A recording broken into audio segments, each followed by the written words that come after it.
Good morning, you all. Good morning. Good morning. We are back here on the Master Relationship Mechanics Show. Today, we are blessed with a special guest, Gerald Moore Sr. And you know, I like to bring in fabulous people to change our lives, to give us some implementation, to make our lives a little different, but shift us to be greater today.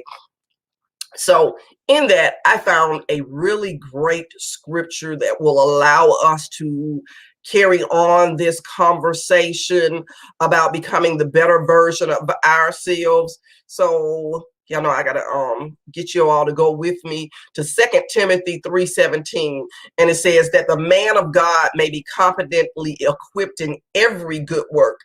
The thing is, sometimes in the Christian body, we get equipped in one thing. We get equipped as being good messengers, but we forget how to be implementers or visionaries of God. So God has got it to the point that He allows us to align up with other people at the right time in the right place so that we can be competent in every good work of the thing that God has allowed to be invented in our lives. So today I have Gerald Moore, and I was going to say doctor. I'm gonna proclaim that and push that as a vision for his life.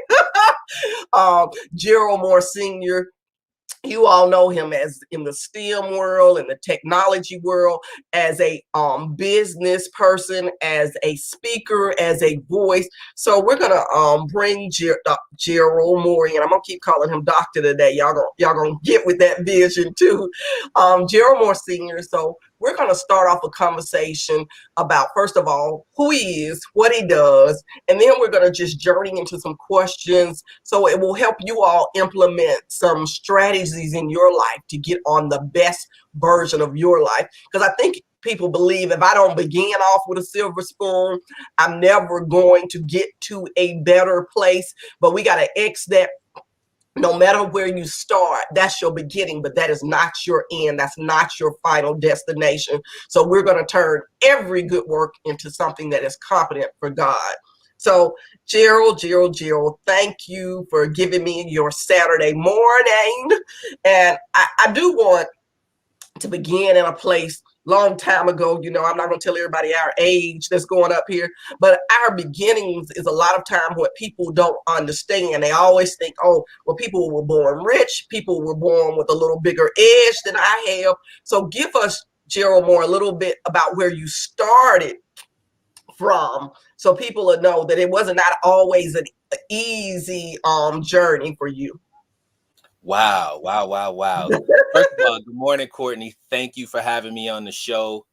And that's a great place to start because a lot of people I get a chance to talk to and a lot of the youth I get a chance to aspire, I let them know that I've come a long way. I've come a long way. And in that, as a youth, like I was disadvantaged youth, um, got in a lot of trouble as a kid. By 12, I had my first police encounter. I got expelled from school at 14. I did the Scared Straight program in upstate New York at 15. I fathered my first child at 17. I had full custody of my son when he was 3 months old. And at that moment, light bulb moment comes on and is like, listen, this child cannot be raised in the community that you were raised. And in order for him to have a better life, my life is the baseline of the start of his life. And if I did not do better, then he would not do better. And there are a lot of things that happen. I had good parents.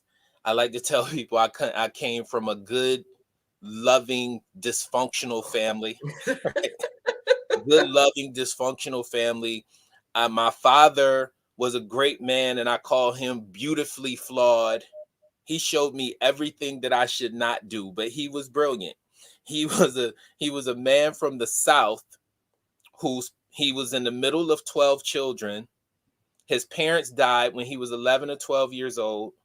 Had to drop out of school at about 15 so he could feed himself. Um, Somehow ended up in upstate New York where he was able to learn a trade, and that's where he built his family.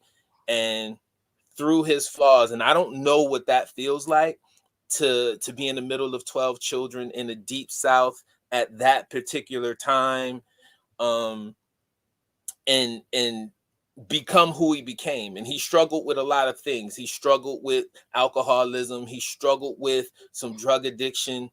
But at the same time, I know he was a man who loved his family and worked hard. And some of that stuff rubbed off on me. But he gave me the opportunity to see things and make a choice. Right? I Yes. had a choice. Right? So from that, and getting kicked out of school and just doing all types of stuff, and early on I thought I was trying to be like my father, because my father had this persona in our neighborhood as he wasn't one to be effed with. And I tried to go in that mode and fought and got with the wrong crowd and did a lot of stuff that got me expelled from school and kept me in trouble, right? But at the same time, those were learning opportunities that once I had a child, I had enough information to know that if this child is raised in the same way that kind of I was raised, he may not make it, right? Because by the time I was 18 years old, I knew 15 boys that were murdered, that I Mm. played youth sports with, that I knew, that I had personal relationships with. And by the grace of God, I'm here to tell this story because there's many near misses where I may not have been here. So I'm very fortunate in that light. But through my life travels, I graduated high school with a 1.69 GPA, a D average. That don't get you into anybody's engineering program. But thank God for the HBCU, because Norfolk State, I was able to get into Norfolk State University and test into their engineering program. And just because I was doing terrible in school had nothing to do with the intellect or who I was as a person and as a thinker, and what I believe that I can do based on my father. Like, my father had this braggadocio thing about him, and during that Muhammad Ali age, that I Yeah. am the greatest age, my father portrayed that onto me, which allowed me to believe that the education system had nothing to do with who I could become as a person, as a man. And my father said to me one day, and I'll never forget it, I was a teenager, and he was like, "You can't make money if you can't do a variety of things." And that stuck with me. And today I could do a variety of things. People ask me all the time, Jared, well, how can you do that? And it goes back to what my father told me. Like, you can't make money unless you can do a variety of things. Like, coming out of the hood in upstate New York, black boys think they can do four things. They can go to NFL, they can go to NBA, they can get into entertainment and do hip hop and be rappers, or sell drugs, right? So those are the four ways out for black boys, right? It's not an educational component for black boys to get out. Black males make up less than 2% of the public school workforce. So we don't have motivators there who are motivating black boys in our inner city schools, right? So we have our entertainers and our athletes who we aspire to be. Therefore, I was an all-state football player. Therefore, I was a DJ in a rap group that was opening for the Fugees. Therefore, my best friends were drug dealers, right? So I covered all of those things, but they were the baseline of the things that became my education that allows me to do what I do today and go into neighborhoods and go speak with young black males and say, hey, if I can make it out, you can make it out. So I that's like that. I like that because it's some things that we need to understand that have not changed in the generations that we still struggle with. Like the word says, there's nothing new under the sun. Men are still struggling with alcohol. Men are still struggling with, it might be some new addictions now. It might not just be the same addictions. The drug level have went up. And the thing is now the addictions, like you say, men then all they knew was work. I go to work, I bring a check home. So we got the workaholic addiction. Now we got people who are addicted into having a whole bunch of women or a whole bunch of kids. Like you said, when you're in the mindset and you're on kid number 12 in the middle of it, you're like, what do I do? Well, as a Southerner, as my true roots in the South, I can tell you a little bit how, in the South is a little bit different up north than you all do things. But in the South, a lot of times when people have a lot of kids, it's about, oh, I need all these kids to help run the family business, help run the Exactly. family farm, just because they are part of the workforce, you know. Right. So it's a commonality more here in the South for people to have bigger, larger families because they're part of the workforce in that mentality. But also when you like that Southern man, like you were telling your father, because my husband is that way, that old school Southern man, no more than one thing. So when somebody takes away one thing or they think they stopping your livelihood, you can keep it moving. You know, so it's not that level, you know, because a lot of people know my husband as a mechanic, but they don't realize he keeps a CDL license. He also is a trained certified fitness trainer. So like you say, you keep it where you have certifications and you have the capabilities and the skills where you always eat. You Right. always eat. And that is something I think if nobody heard anything that you said, and that's not applicable for just for men nowadays. You know, Right. back in the day, it used to be because the man was the only one making the money, the man was the only one running the house. But now let me tell you, we shouldn't get so far away from that men don't feel like they need to be the head of the house and they need to figure out a way. Because I think a lot of times in this society, men say, oh, when I lose my one stream of income, now I can force all the burden on the woman of the house. Right. And then that's, I believe, how we've got this shift in our society now, because men have began to say, woe is me, Right. because the first thing didn't work out. Now we just step back, and what has happened, like you say, well, I didn't go to school, I didn't go to college, so let my smart woman, she gonna just take it over and let her run with it and let me just sit back. So I hope that is an encouragement for men to step back up and begin to take over the leadership role. And I'm not talking about just a financial leadership role, but a leadership role in a spiritual place, a leadership role in gaining some skills and some knowledge and some paths, so that you don't put your family in a situation where all you are is the I am on the block, the greatest, you know. Muhammad Right. Ali, like you say, was a great phase. We got a lot of people walking around who, oh yeah, they know not to touch you in the neighborhood. They know you the crazy person. You the one that'll pop off in a second. But also they don't know the one that you struggling down the block, because that's all you got is macho and pride. Right. So macho and pride, is we know in the word, everything your pride will call is the first thing that will cause you to fall. So we Right. got to have a little bit more than pride to stand on. Right. So, in your story that you were giving, people have to realize we all got to go through a struggle and we all got to make a choice that you see it. And your choice, it was a switch in your mind. God, it's amazing how God will give us a child to switch up our choices in life and give us a priority check. So, when you made that shift for the next generation, and I know you haven't stopped making that shift for the next generation, because you are a father of many people in your boys ministries in the marketplace. So when you made that shift for your own flesh and blood, how do you continue that shift in the community that you work, the communities that you work in?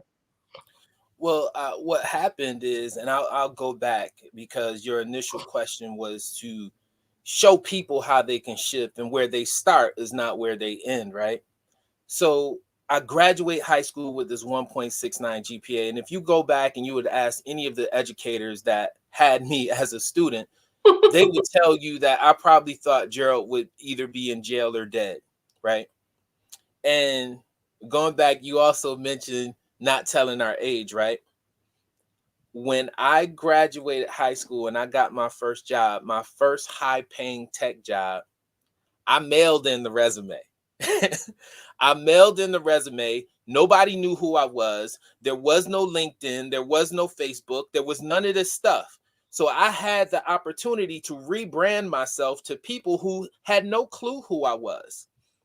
And I was very fortunate, by the grace of God, my parents decided me to give me this good white man's name.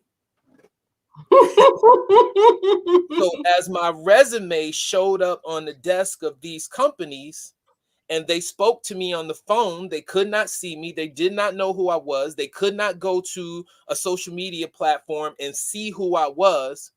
All they knew was, here's this man who has an engineering degree and sound like what we sound like. And there was this shift from me understanding in school, once I got to Norfolk State University, I had a professor say to me right out the gate from a good, solid HBCU, Norfolk State University, you are going to have to work 10 times harder than the same white man in your position who graduates with the same degree. You're going to have to work 10 times harder. And came from a place of love and not one where I realized, well, I'm not doing that. I knew out the gate, you're going to have to work 10 times harder. And I had this one instructor, my first year, Dr. Cropper. I submitted this paper. It's a 20-page paper. And he gave me the paper back. Everybody got their papers. They went off and they took their grades. And he gave me my paper back with no grade. Mm. And I'm like, yo, why I got my paper back with no grade? And he said, I want you to redo the paper. And he said, right now, I could grade that paper and it'll be a C paper, but I'm giving you the paper back. So I had friends in that class, and I'm like, yo, Dr. Cropper gave me my paper back. What you get on your paper? A C, a C, a C. I was like, yo, well, he told me I would get a C, but he gave me my paper back. So I resubmitted the paper. A couple days later, he gave me the paper back, and I go back to his office, and I'm like, what's going on? He was like, see, Mr. Moore, what you don't understand is your potential is not C potential. Mm-hmm. So where I've given C's to some of these other boys, they don't have your potential. So I'm not allowing you to submit C work to me because it's going to be you who's going to lead others and provide opportunity, where those other boys, they just workers. They don't have your potential.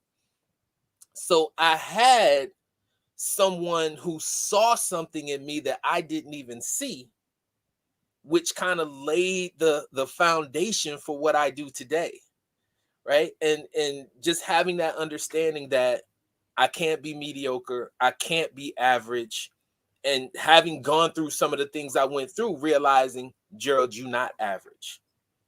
And I was trying my best to be average. And a lot of people are out here trying their best to be average, right? When you uniquely gifted by God to be great, but because of the circle you hang with, because of Mm-hmm. things that happen in your family, because of all these other things, you are choosing to be average. Because to be great takes a little extra work, takes a little bit more preparation, takes a little bit more self-discipline, right? Another thing my father said to me, it takes a man to stand alone in the face of adversity. Mm-hmm. Many of us are not willing to stand alone in the face of adversity. If we got many people who are going against us, we rather join in the crowd than to just stand out in our greatness. Because once you decide to be great, you will be attacked. You will be attacked. But are you willing to go through that to showcase your unique greatness and what your gift is to the world? And that's what many of us lack. And many of us, we stuck in places because we're not willing to do what's required to get to that next step. And for me, it's always simple. To do anything, there's only one question. Are you willing? Because you're either willing or not willing. And that's it. There is no, well, if I had this, or if I had that, or if I had this, or I wasn't born with this. Are you willing or are you not willing to do the work that's required to get where you want to go? I like that. I like that. And I do. Are you willing? That's a great question. I think that's going to be my question all the way through the week for people. Are you willing? And like you say, I don't need to hear what you don't have, what you do have. Are you willing? Are you just willing? Right. And it was some really great points when you were telling that I want to make sure that people don't miss. Because a lot of times on our journey, we do this exact same thing that you did. We go try to find out what everybody else got. We want to know what the Joneses got, the Jacksons got, the Smiths got. And if they got it, I'm cool with just having that. Right. I'll settle for that C. And that's what you did. I'll settle for that C. Why? I got to do any better than the C. I got everything else on the block that everybody else got. But it's the same thing. We have people in our life who know we got more potential than that. but you looking like, but I don't want to put that kind of work in. I'm fine with the C also. Give me the C, let me ride out. The thing is, everybody needs a Gerald Moore senior in their life who asks the question, are you willing to do the work? Like you're saying with these young boys, are they willing to just not let their circumstances and their situations be who they are? Because yeah, they boys gonna talk about them. They crew gonna probably let them go. Yes, they probably gonna walk along. Yeah, now it's become trendy to be smart. Now it's become trendy to be educated. But when the trend wears off, are you all right with standing alone in that space? You know, I mean, in our era, it probably wasn't really trendy to be smart. You know, you were a nerd, you were labeled, you were put in a special group. But however, the thing is, whatever it is, are you willing to do what your assignment is? Because each of us have a unique assignment, like you said. Are we willing to stand alone in that assignment? Are we willing to just always stay behind the scenes, be mediocre? And this is for everybody that's watching, no matter how old you are. Because a lot of us feel like, you know, after we've gotten a certain age, you know, I don't need to do all of that anymore. I'll take the C in life and keep it clicking, you know, because I'm comfortable. But realizing comfortable is a limitation, is a settling. We always have to continue to find that best version of ourselves. So in that journey that you were speaking of, you know, your boys that you checked with, your classmates that you check with, I'm gonna tell everybody on here, quit checking with people. Don't worry about what their grades are. Don't worry about what their status is. The beauty is, of course, like you said, back in the day, we didn't have LinkedIn. We didn't have all this social media to really track people's lives. But use the tool for what it's for. But let's not get caught up in the comparison of what other people have, what other people are doing. Otherwise, it is going to distract us from our journey that we own. And I know y'all gonna say about his story. He said, "Oh well, the only reason he was able to do what he did is because there was no social media." I know it's gonna be people who say that they weren't able to look up and see he had a criminal history. They weren't, you know, we all got. But the thing is, there are ways to overcome all of that, all of that, because you can clean up a social media, you can clean up a brand, you can even go get a name change if it's necessary to rebrand your whole life.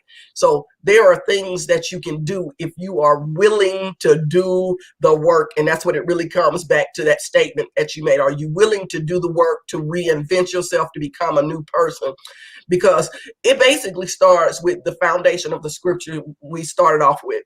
Are you competent in everything that God has given you? And I like it that you started off, you got 4 skills. You'll always make money. You got those skills, you got those trades, you got whatever it is that God has instilled in you, and you have developed them. So most of us are a one-trick pony show because that's where we spend our time. We want to develop the easy skill that we have in our lives, and that's what we roll with. But the thing is, we have to learn how to develop beyond that. So today, how do we find you? Who is it and where is it that you are blessing people so that we can be a part of that? Well, as the founder of Mission Fulfilled 2030 nonprofit organization, you can find me at missionfulfilled2030.org. I'm also a speaker. You can find me at geraldmoorespeaks.com. And, you know, through those places and on social media, Gerald Moore Speaks on Instagram, Mission Fulfilled 2030 on Instagram. And that's where you can find me. So I'm always out here trying to connect in different cities. I'm located in Virginia in the DC metro area. That's my home base. I'm from Rochester, New York. I still do work there. I'm doing work in Atlanta, Chicago, LA. I just had a new partner we bringing on in Las Vegas to do work with young Black men there. But, you know, on those, missionfulfilled2030.org and Mission Fulfilled 2030 on my social medias, and Gerald Moore Speaks, that's where you can find me. I like that it's a 2030.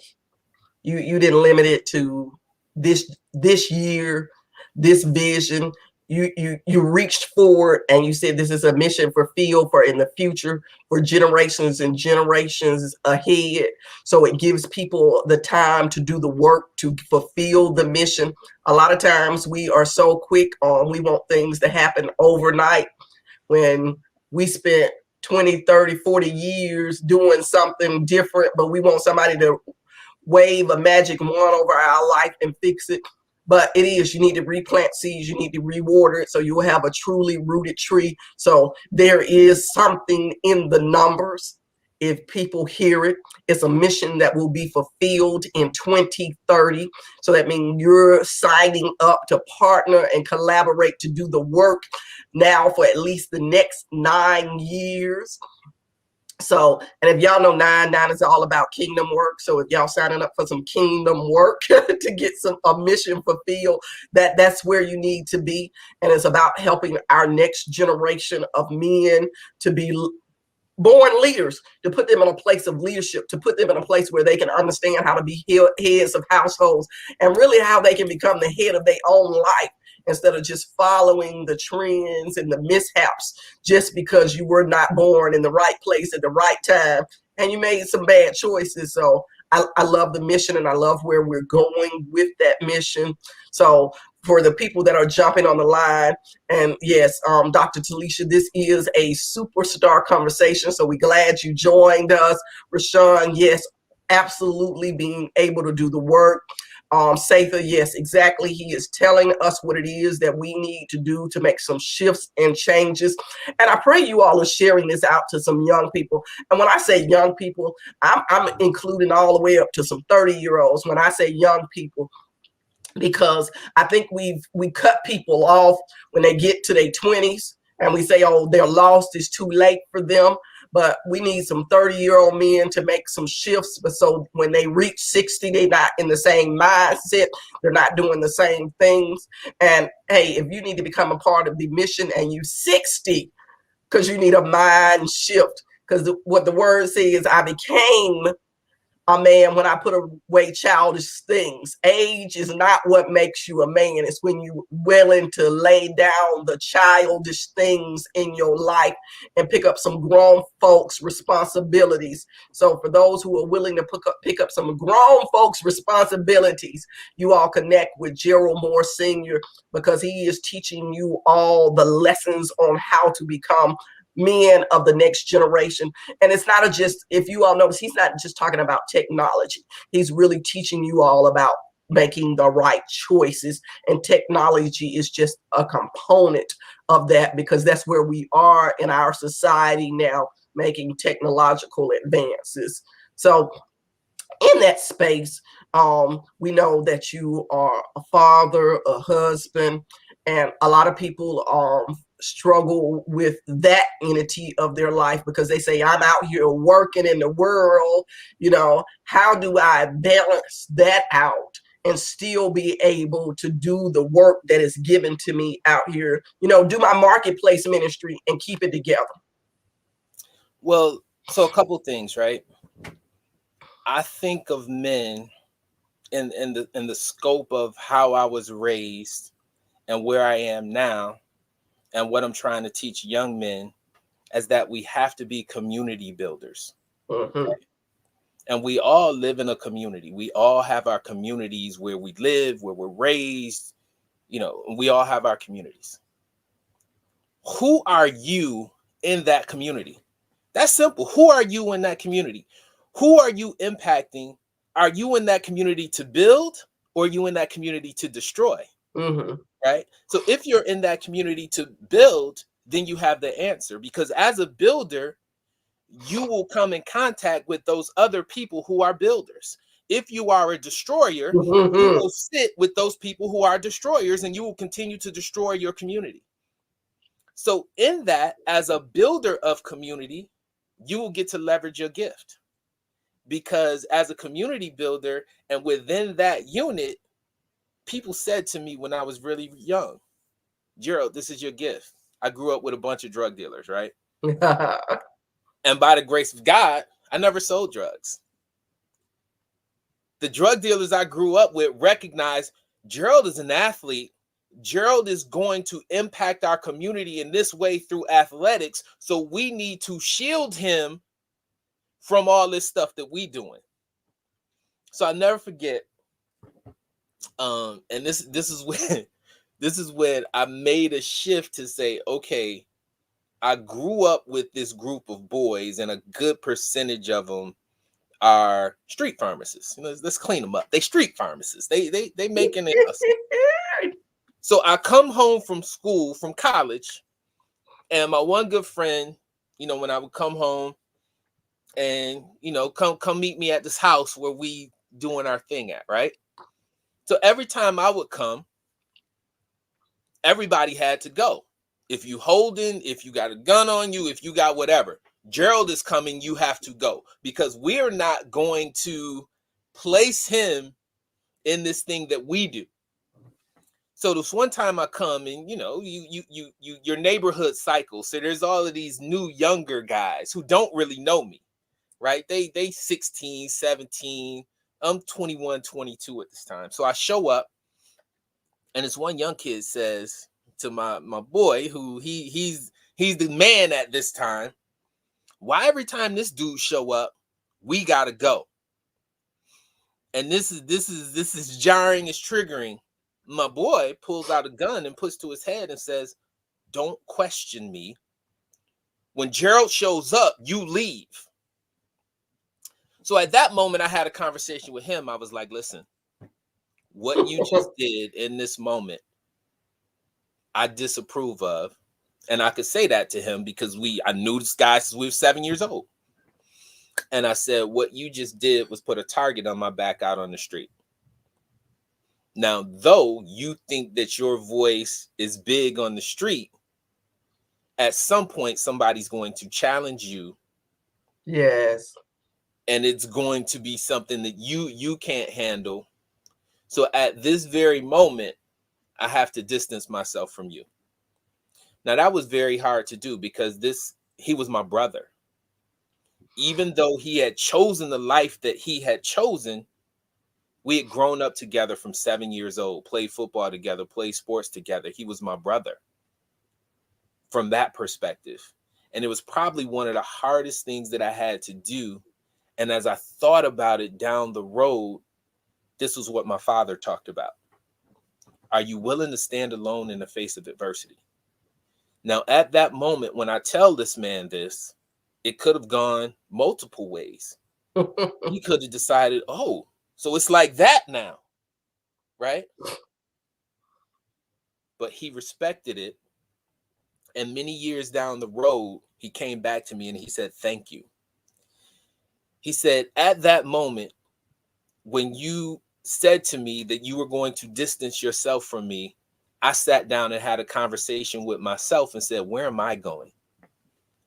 We grew up together. How am I here? And he's there.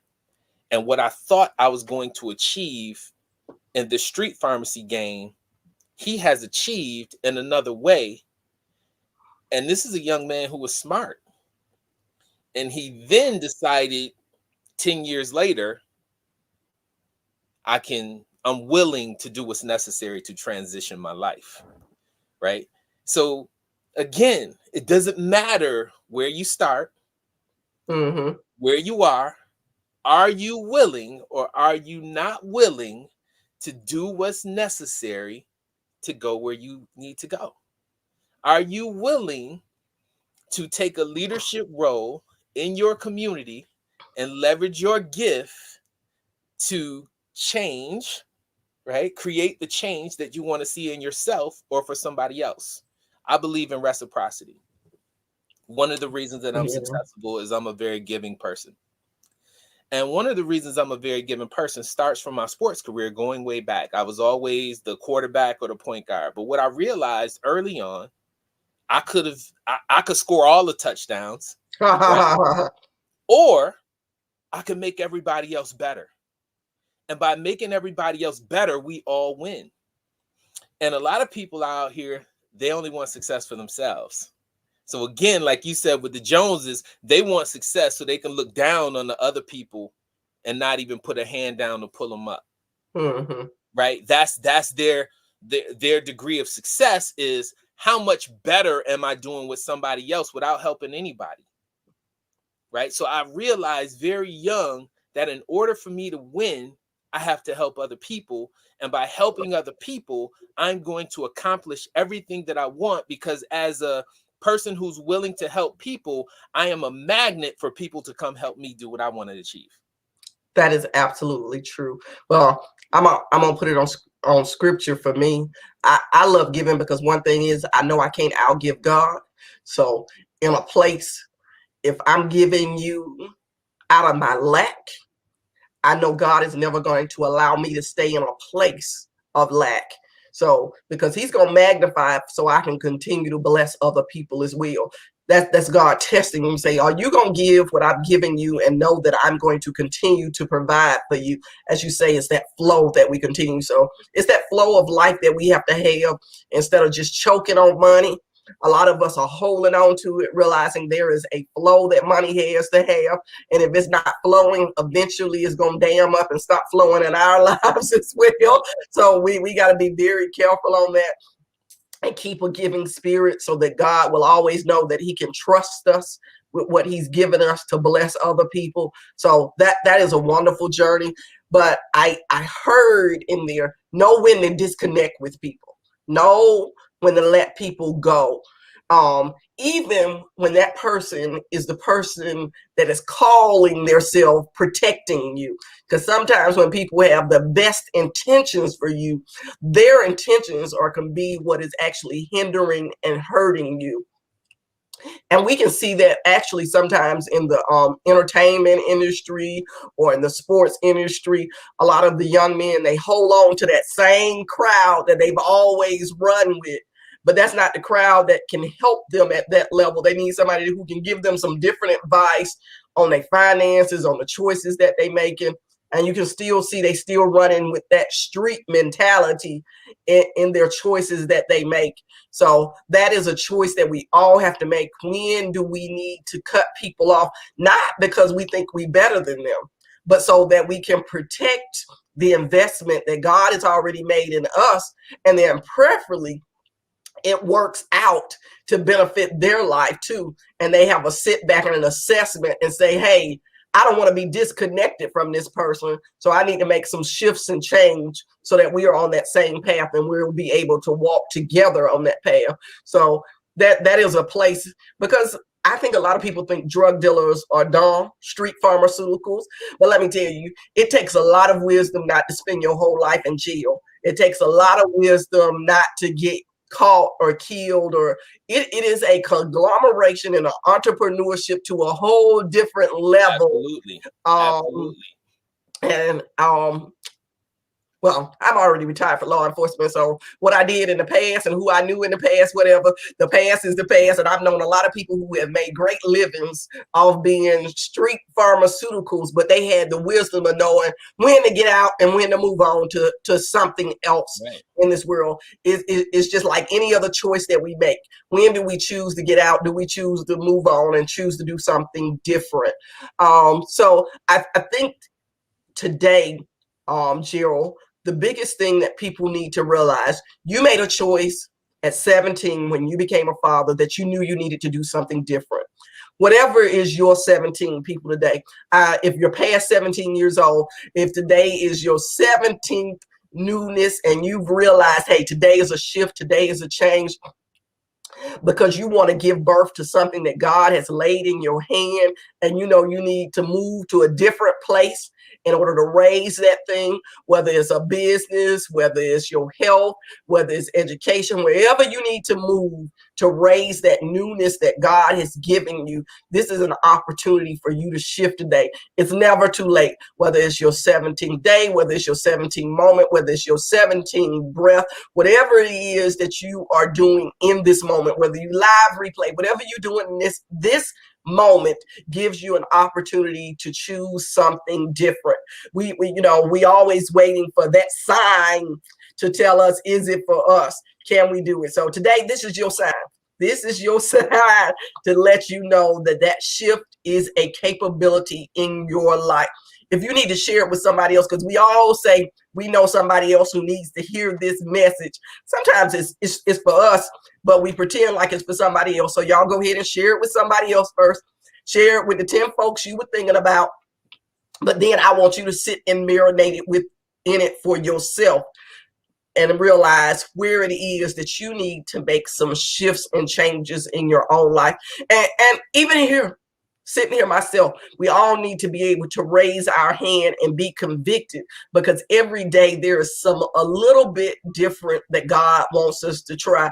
Tip a little bit more out of our comfort zone to try something different. So I'm gonna raise my hand, Gerald, and say I'm gonna tip a little bit out of my comfort zone today, even for me to continue to be the best version of myself. So I'm gonna tip. Y'all walk with me as we continue to tip on this journey.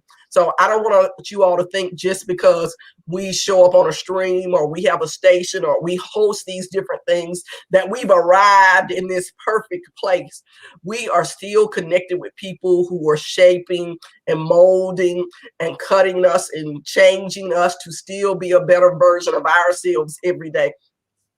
And I love having this show because I get to meet people like Gerald, who continues to encourage me and give me a word as well. Y'all know this word is for you to be coached and implemented, but I am always here to take away, to plant a seed so I can continue to grow. So that way, if I will have a mission fulfilled in 2030 as well, something that God wants to see birthed and laid out in my life as well in another 10 years. So that is where we are in this place. So, Gerald, I know your face has been seen on many magazines, many articles, but if today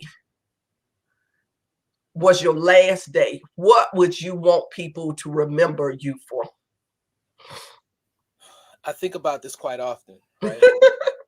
Because we all gonna die. Yes. And my mother died really young. My mother was 46 years old when she died. And when my mother passed away, there was standing room only at the church. Many of the graces that were given in my life was because of the work that my mother put in, where people provided me provisions because of my mother. So when she died, and I'll never forget it, standing room only. Why does standing room only happen at a church for someone's death? Because of the work that they've done along the way, the people they've impacted along the way, that these people feel the need to come and witness this passing. On my last day, I want people to know that here's a man that gave his last to anybody who was before him. He was willing to give the shirt off his back. Amen. And was willing to be a community builder for the benefit of others. I gave up a $180,000 job as a cybersecurity engineer to do this work for young Black males. People said, man, you crazy, man. Them niggas, them little niggas, for lack of better word, they don't want to learn. They don't want to. So why would you do that? Well, if I don't, who will? If I don't, who will? Right? If you uniquely gifted to do something and you go against that gifting, those people are never happy either. Right? So I'm uniquely gifted to do something. So therefore, I have to spend my life in that gift. Right? And there's a quote from the late Dr. Miles Monroe that I have posted on my wall. And it says, a man's job is not his work. Uh-huh. A man's work is what he's uniquely gifted to do, because you can always be fired from your job. Yes. But you can never be fired from your work. So when I left my job and I got up the next day to do my work, the next week, you know what happened? I had a company reach out to me and replace my salary. Amen. Right? But I had to step out on faith and believe that the work that I was doing, I was going to be provided the provisions to continue to do the work that I'm uniquely gifted. And with that said, if I'm gone tomorrow, the seeds that I've laid, the people that I've impacted will continue to do this work. So therefore, my work is done. At some point, the torch will be passed And in that light, when Gerald A. Moore Sr. is not here, my son is out there doing that work. My daughters is out there doing that work. The boys that I've encountered are out there doing Yes. that work. So honestly and truly, does Gerald Moore Sr. ever die? Yes. You lit some torches. You lit some torches. That means your light will continue to shine. And I think that's what people need to realize. It's not about our name, but it's how about how many other people we have put on fire with our work. And that way their flame and that fire will never die. And that's keeping Gerald Moore Sr. alive. And it's more than just out here birthing a bunch of children to carry on your DNA. It's about birthing people to carry on your works and your assignment. So I want people to catch fire today in their works. Let's not be consumed. I'm not telling anybody don't jump on the line and go quit your job. I'm talking about have a conversation with God, because I want you coming back and messaging me talking about it. You need me to pay your mortgage this month now.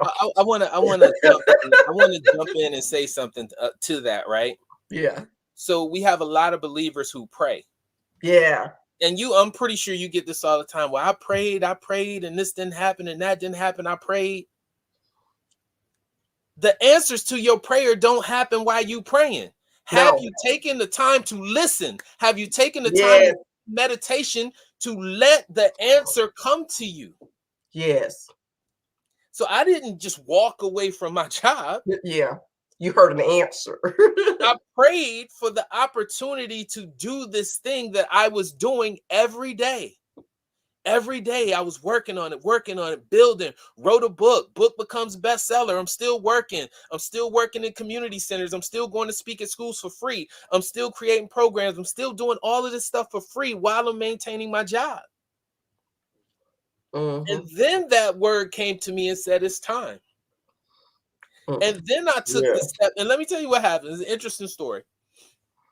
I wake up one morning and I got a meeting. I'm leading a meeting, and I decide I can't do it. So I get up every day, 5 a.m. I go to the gym, I get my workout in. So I'm preparing for this meeting, and I decide, federal government meeting, I'm leading the meeting, I can't do it. I call the project manager on her phone at 7 a.m. Gerald, what's going on? I'm resigning immediately right now. Yeah. She says, she says to me, but no, you leading this meeting. I was like, I can't do it. And I was like, to be quite honest, if I'm leading this meeting, I'm going to tell everybody in that meeting that I am done immediately. So she was like, what's going on? I was like, this is not what I'm called to do. I'm not called to come here and collect my check every week. And this is Yeah. not what I'm called to do. I'm unhappy. I do this other thing that none of y'all appreciate. Right? I do this other thing that none of y'all appreciate. I'm about to email you my resignation ASAP. Done. So I do this. I'm sitting here just still. I go up, it's the pandemic. So in the middle of the pandemic, last August, middle of the pandemic, my wife works above me. I'm in the basement. My wife works above me. So I go up and I tell my wife, I said, I believe I just resigned from my job. You believe? So she turns and she looks at me and she smiles and said, what took you so long? Now, in most households, that's going to be a conversation because make more money than my wife. That's going to be a conversation. But she said, since I've known you, this is what you've done. What makes you happy is not your job. I'm happier when you're out working with boys and you come back and pour into me. That makes me happy. That makes our household better. That makes everything work for us. That makes blah, blah, blah. So what you're doing is in congruence with what's going to make our family thrive. So you go do what you do. So And to have that backing, Yeah, Go I ahead. want to help people out. Good morning, Janelle. Good morning. I want to help people out in this space. Prayer is putting your faith to work. That means you're putting some effort, some work. Prayer is not waking up and say, I'm expecting God just to shift and change, like you said, waiting for an answer. But there is still some work. It was some things that you had already put in place. And that's why I'm telling people don't just jump off the line here and talking about, I'm going to send in my resignation. What have you already been working on? What is already in place? What have you already shown God that you have passion for, whatever it is that you're doing? So those are the things we're talking about. Use wisdom. Everything is about using wisdom. Everything is about listening to what it is that God is saying to you. Because one thing that you said, prayer is great, but the listening part of prayer is the component that a lot of us miss. We don't hear what God says, but most of the time, God is giving us instructions to do something, to make some movement. Every believer I know talk about the faith that they have. But the thing is how you can see people's faith. What actions, what steps are they doing? And I can say 5 years ago when I started this radio show, this was not something that I even wanted to do. I even wanted to do because I didn't want to talk to people that I can't see. This is number one. I came from a place that I saw 800 people all the time. I saw their faces. I could see their emotions. Like I see your head moving, Jill. I didn't want to come to a place. I'm not even sure if people listening. I'm not sure if people engaged. And I'm not sure if people not paying attention. But the thing is, God said, I'm listening. I'm paying attention. You're not doing it for entertainment. You're doing it for me. And that is where we know when we're doing our work for God, we don't have to worry about who else is watching us. Somebody's always watching now, don't get me wrong, but that is not where our mind stays. Who else is watching? So that is key on this journey. If you're doing it because you want a whole bunch of people watching it, if you want a whole bunch of followers, if you want a whole bunch of likes, that means you're not doing the right thing because you're doing it for the wrong reason. You're not doing it because it is your assignment, it is your passion. Because one of the things that Joe was saying, he was already doing it. He was already doing it. It was already in congruence, and it was already bringing happiness. It was already bringing alignment and agreement into his household. So those are the things that you need to assess before you get out here and run out willy-nilly into things. Make the list, see how it lines up with God's word. And if there's no word in it, that means that is not the works for your hands. If it is only for you to get your reward of praise and followings and likes, and if you just want features and all that great stuff, if you want that, you can become worldly famous, bam, in a snap. Everybody can become a celebrity overnight. That's an easy flow. But can you become who God says, well done, good and faithful servant? Can you be the person who lights other people's torches? And that is how you know you're carrying the weight. And I know we could talk for hours, Gerald, because there's a plethora of layers when you're out here doing a marketplace ministry to a whole nother generation, actually trying to get through to them. Unfortunately, we run down to our last few minutes. Um, and I want people to understand my mantra of this show is your today is going to be better than your yesterday. And that's a choice. Your today is going to be better than yesterday.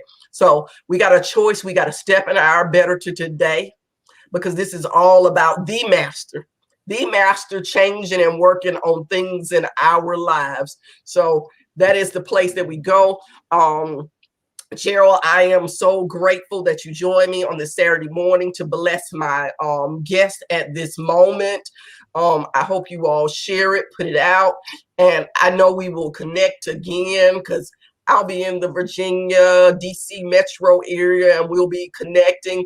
But I definitely want to figure out how my market ministry place can align with your mission for Field 2030 and actually help people become unstuck and move beyond some losses that they've had in life. So I can partner up and collaborate with you in that space and help some men as well. Awesome, awesome. I'm always up for it, and I'm grateful for the opportunity to have met you in the first place. This happened from a phone call, and now we're here. And great people who align with great people will accomplish great things and impact communities, and that's what I'm about. So anytime I have an opportunity to impact people or impact community, or work with people who have that vision to impact community, I'll be there. And I'm just here, and I just love giving back to people, and hope that I have the ability to inspire people to go out and inspire people. Right. Excellent, excellent, excellent. So thank you all, and we will definitely connect again. And thank you all for connecting again to the Master Relationship Mechanics Show. Definitely jump over to YouTube, to our archives. At this point, we have over 151 episodes, probably a little bit more than that, but some of the better quality ones, because when you first start off, some are a little shady. But I know there are at least 151 episodes, so you all can catch up on some of the wonderful guests. And it is really not about making them famous. It's really about hearing some of the information that was given that can shift and change you all's life. So I will see you all on the next live Master Relationship Mechanics Show. Thank you, Gerald. Thank you.